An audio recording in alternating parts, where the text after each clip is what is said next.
தொழிலாளர்கள் சொல்லுவோம்ல, அவங்க என்ன பண்ணுவாங்கன்னா நீண்ட நேரம் நின்றுக்கிட்டே வேலை பார்ப்பாங்க. அதுக்கு பிறகு உட்கார்ந்துக்கிட்டே வேலை பார்ப்பாங்க. வெயிட்டு தூக்கி தலையில் வைப்பாங்க, சுமை தூக்குவாங்க.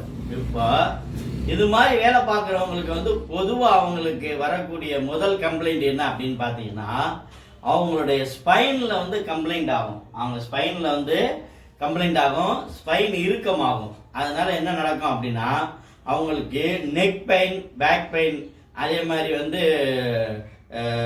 வேற நீ பெயின், வெயிட் உடம்பு வெயிட்டை வந்து நின்றுக்கிட்டே இருக்கிற நீ பெயின், இது மாதிரி வந்து வரும். அப்போ இது மாதிரி பொதுவாக நம்ம ஸ்பைன் பாதிக்கப்பட்டு வலி வர்றதை வந்து நம்ம என்ன சொல்லுவோம்னா மெக்கானிக்கல் கம்ப்ளைண்ட் சொல்லுவோம். அதே மாதிரி வெயிட் ஓவராக ஒரே நேரம் கொடுத்து நிற்கிறதுனால வரக்கூடிய பிரச்சனை வந்து முழங்கால் வலி, முழங்கால் மூட்டு வலி. இது மாதிரி இருந்துச்சு அப்படின்னா நம்ம வந்து தொடர்ச்சியாக வந்து ஊசி மருந்து மாத்திரையே சாப்பிட்டுக்கிட்டு இருந்தோம்னா அது இன்னும் அதிகமாகிக்கிட்டே தான் போகும். இது மாதிரி இந்த மெக்கானிக்கல் பெயின்னு சொல்லக்கூடிய பிரச்சனைகளை வந்து ஃபிசியோதெரப்பியில் வந்து ஆர்த்தோபீடிக் மேனுவல் மெத்தடில் வந்து மிக எளிமையாக ஈஸியாக சரி பண்ணி திரும்ப பழைய மாதிரி மாற்ற முடியும். அதே மாதிரி